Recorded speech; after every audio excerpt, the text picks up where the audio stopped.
Ji once you were pioneer of this business, लेकिन अब तुम सिर्फ कैंसर हो। नमस्कार दोस्तों, मेरा नाम है गौरव, आप देख रहे हैं WHG। सैथ रॉलिंस की कुछ लाइंस थी जो कि आज उन्होंने पंक को कही है।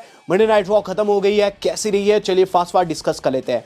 आज की मंडे नाइट रॉ दोस्तों हम लोगों को ह्यूस्टन टेक्सास से लाइव देखने को मिली थी, जिसकी शुरुआत दोस्तों होती है सैथ रॉलिंस की एंट्री के दौरान। सैथ रॉलिंस एंड पंक दोस्तों बैक स्टेज आ चुके थे, जहां सैथ से ज्यादा पंक को दोस्तों वहां चैंट मिलती है। और गाइस फिर द न्यू डे का थीम सॉन्ग हिट करता है, वो इंटरप्ट करते हैं दोस्तों कमेंटेटर्स को, और द न्यू डे आते सार दोस्तों अपनी बात रखने की कोशिश करते हैं। जैसे ही उन्हें मिलती है तगड़े वाली बू, ऑब्वियस था बू मिलना, लेकिन इतनी ज्यादा ये चीज देखकर कोफी किंगस्टन, जेवियर वुड्स स्तब्ध रह जाते हैं। इसके बाद दोस्तों होता यह है कि अपने बातों को रख ही नहीं पाते और फिर थीम सॉन्ग प्ले हो जाता है जे उसो का। द ऊस की वहां एंट्री होती है, जे उसो आते हैं और जे उसो दोस्तों काफी अच्छे से दोस्तों इन दोनों को रोस्ट करते हैं।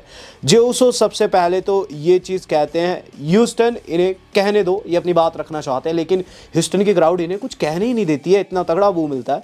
फिर उसके बाद दोस्तों जे कहते हैं वी गो वे बैक, वो पास्ट की बात करने वाले थे, लेकिन द न्यू डे उनकी बातों को काटने लग जाता है। लेकिन फिर उन्हें और ज़्यादा बू मिलती है। जे उसको ये चीज़ कहते हैं कि वो ज़्यादा कुछ नहीं कहना चाहते, वो सिर्फ एक चीज़ कहना चाहते हैं, द न्यू डे सक्स, जिस पर द न्यू डे सक्स का नारा फिर से स्ट्रांग हो जाता है। जे कहते हैं कि उनके सामने अभी बहुत ज़्यादा प्रॉब्लम्स है। यहाँ द न्यू डे वालों ने दोस्तों रिंग को लीव कर दिया था, तो यहाँ इनके बीच में कुछ नहीं हुआ। तो जे 200 बात करते हैं न्यू प्रॉब्लम्स की, जैसे कि वो बात करते हैं सोलो की। वो कहते हैं सोलो को तो रोमन रेंज ठिकाने लगा देगा, ड्रू मैकिंटायर रिंग में आ जा ताकि मैं तुझे पीट सकूं। इस पर दोस्तों हमें चीज़ देखने को मिलती है, वहाँ सोलो सिक्का अपीयर होते हुए नजर आते हैं ऑन बिग स्क्रीन। सोलो सिक्का कहते हैं जे लिसन, देखो मैंने सेमीजेन पर अटैक किया ताकि मैं रोमन रेंज के अटेंशन ग्रैब कर पाऊँ, तू भी मेरी हिट लिस्ट में।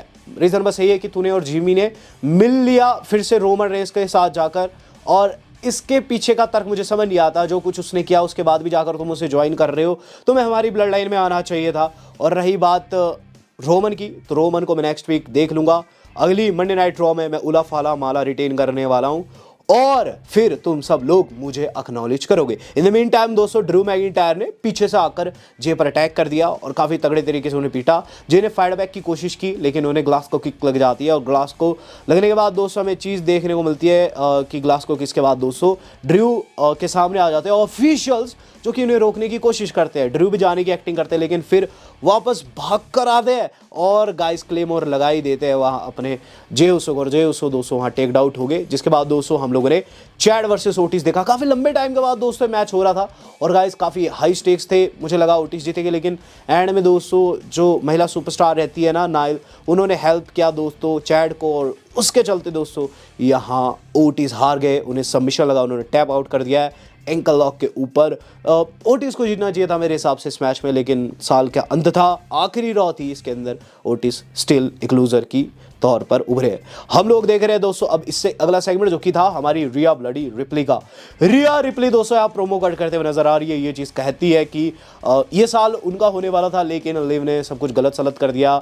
लिव वो रोड़ा बनी जिसने उनका बंदा उनसे छीना, जजमेंट डे उनसे छीना, और साथ साथ चैंपियनशिप भी छीनी। लेकिन अब ये चीज़ें उन्हें बॉदर नहीं करती है, शायद ये उनके लिए रोड़ा थी। और ऐसे में अब अगली नेटफ्लिक्स वाली रॉ में वो चैंपियनशिप क्लेम करने वाली, वो चैंपियनशिप क्लेम करने वाली है, क्योंकि कभी उन्होंने लूज़ नहीं की थी। इस पर लिव कहती है कि बेटा ऐसा कुछ नहीं होने वाला है, तेरा बंदा तो मैंने छीना ही छीना है, ये चैंपियनशिप तुम मुझसे छीनने के काबिल नहीं है। तो काफ़ी सॉलिड दोस्तों यहाँ इनका टीजर दिखा दिया गया था। उसके बाद दोस्तों बैक स्टेज बताया जाता है कि लिव मॉर्गन नहीं आई आज एरिना में, जहाँ दोस्तों डॉम काफ़ी ज़्यादा वहाँ टेंशन में नजर आते हैं। लेकिन उसके बाद दोस्तों हमें चीज़ देखने को मिलती है, ये सब निकल जाते हैं अपने मैच के लिए और रैकुल को साथ लेकर नहीं जाते। फिर दोस्तों रैकुल को साथ आने से मना कर देते हैं। तो यहाँ जो मैंने कहा था ना, दो पार्ट्स में डिवाइडेड हो चुके हैं जजमेंट डे अंदर ही अंदर, वो साफ झलका है। इसके बाद दोस्तों हमें देखने को मिलता है ट्रुथ की एंट्रेंस, जहाँ वो फिर से बुच का नाम ड्रॉप करते हैं। यहाँ उनका बुच के खिलाफ मैच भी होना था, माफ़ कीजिएगा पीट डन के खिलाफ, कहीं मुझे ना मार दे वो।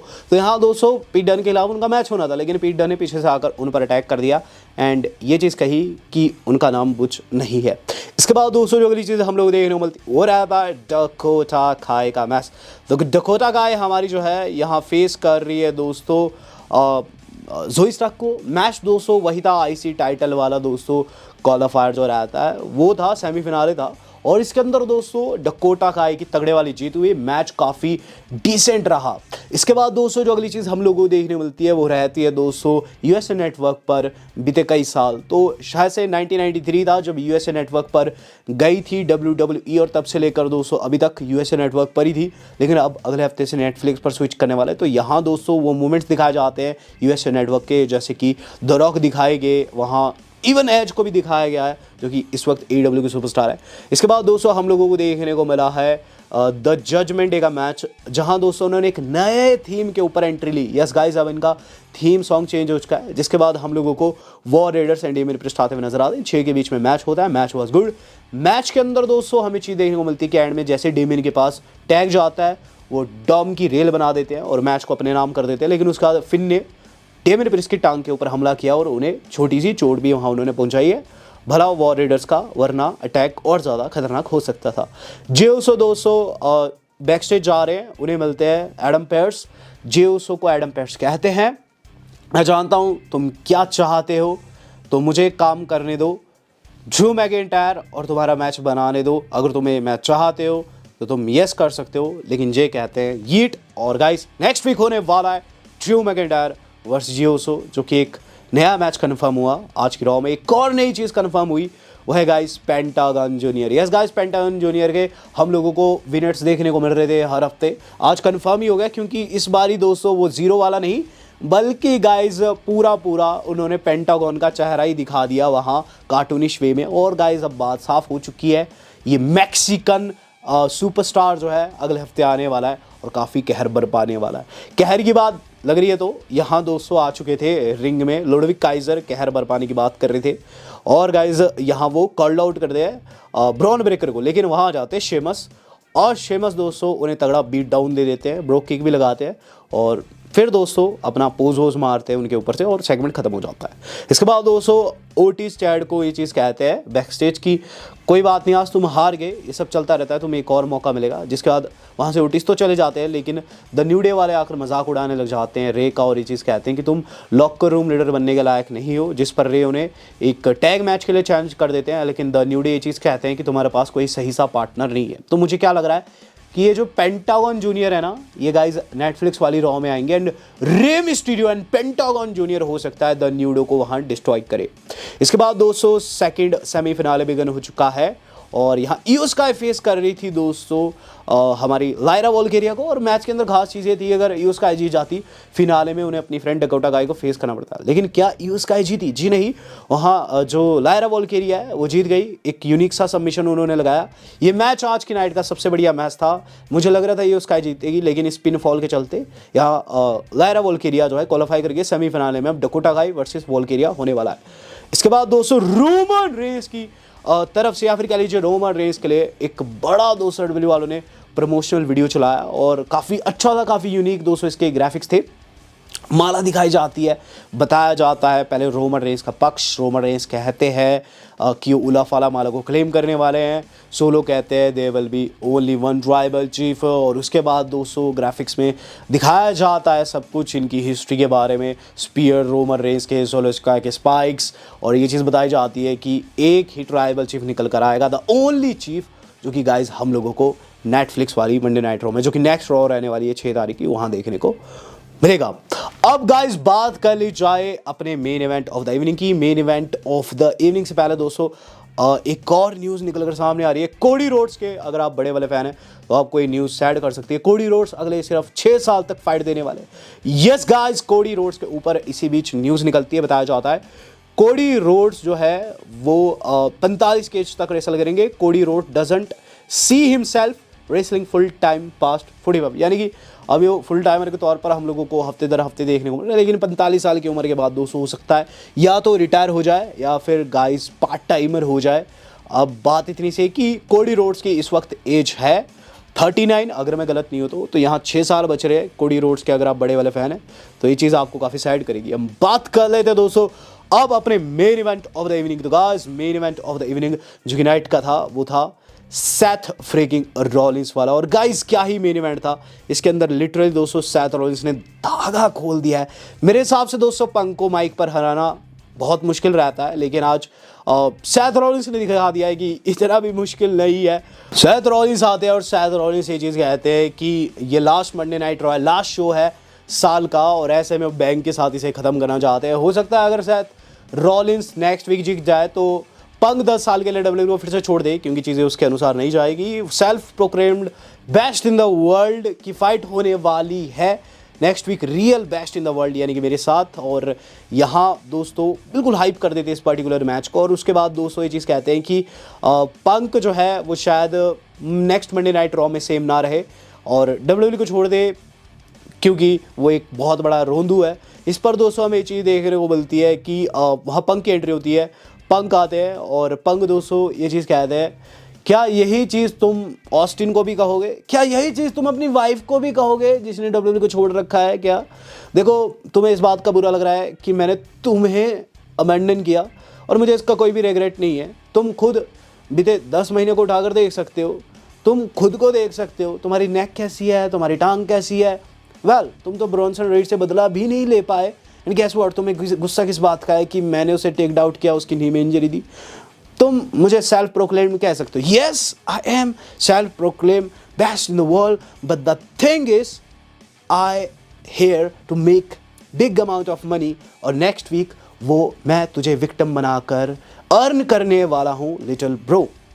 यहाँ दोस्तों हमें क्या चीज़ देखने को मिलती है कि फिर सैथ अपनी बात को रखते हैं। सैथ कहते हैं, ओह तुम बैकी की बात कर रहे हो, तुम ऑस्टिन की बात कर रहे हो। देखो बात इतनी सी है कि ऑस्टिन जो है उसने कंपनी को छोड़ा था क्योंकि वो नेक्स्ट जनरेशन को रास्ता देना चाहता था। मेरी वाइफ ने WWE को छोड़ रखा है इस टाइम क्योंकि बेबी हो रखा है, और शायद तुम्हें इस बारे में ज़्यादा ज्ञान नहीं होगा कि बच्चों को कैसा पाला जाता है, क्योंकि तुम्हारा तो कोई बच्चा है ही नहीं। काफ़ी सैवेज लाइन थी। और गाइज इसके बाद जो हमारे सैथ है वही चीज़ कहते हैं कि और जो तू खुद को कह रहा है ना कि ऐसा है वैसा है, तूने इस कंपनी को डुबाने की कोशिश की, तूने पॉडकास्ट स्टार्ट किए, अपने फ्रेंड्स के साथ WWE की बेइज्जती की, बेसिकली कॉल्ट कबाना का उन्होंने रेफरेंस दिया, तूने कंपटीशन को ज्वाइन कर लिया यार, वो AEW का रेफरेंस था। सैथ कहते हैं कि तूने हर चीज़ की है कंपनी को यानी कि WWE को गिराने के लिए, लेकिन वो सारी विफल रही, और उसके बाद तूने आकर देखा कि इसके अंदर पैसा मिल रहा है तो वापस WWE को ज्वाइन कर लिया। ये चीज़ लोगों से छिप सकती है लेकिन उनसे नहीं छिप सकती है। तो मुझे लिटिल ब्रो कह रहा है, मैं किसी का भाई नहीं हूँ, मैं खुद का बड़ा भाई हूँ। और रही बात तेरी, तो तू अगली रॉ में हार कर 10 साल के लिए WWE को फिर से छोड़ देगा। और यहाँ दोस्तों उन्होंने ये चीज़ कही है कि बेसिकली वो खुद को पायनियर तो कह रहे हैं कंपनी के, लेकिन पंक कोई पायनियर नहीं है। जिसके बाद पंक कहते हैं कि अच्छा पायनियर की बात लग रही है, स्तंभ की बात लग रही है, तो मैं तुझे बताना चाहूँगा कि मैं पहला स्तंभ था जिसने बिगुल फूका था चीज़ों का और एक तरीके से विरोध करने का। मैंने अपनी पीठ पर तीर खाए हैं, मैंने इस कंपनी से हमेशा प्यार किया, मुझे कंपनी को नहीं छोड़ना था, मैंने इस कंपनी से मोहब्बत की है, मैंने सिर्फ और सिर्फ इसके मालिक से हेट किया और उस मालिक ने तुझसे प्यार किया। ये विंस मैकमैन का रेफरेंस था। इसके बाद दोस्तों वो कहते हैं और तू बात करा ईमानदारी की, तेरी ईमानदारी साफ झलकी जब तूने रोमन रेंस के पीठ में छुरा घोंपा और आज तू स्टूपिड सूट में खड़े होकर मुझसे इस तरीके की बातें कर रहा है। वेल देखो बात इतनी सी है कि जो मैंने कहा ना कि मेरे तीर है पीठ में, हाँ मेरे पीठ में बहुत सारे तीर है, मैंने बहुत से तीर खाए हैं, लेकिन सारे तीर मैं अपनी पीठ से निकाल कर तेरे मुंह में डालने वाला हूँ नेक्स्ट वीक, और तेरे मुंह में सारे के सारे तीर में उतारने वाला हूँ।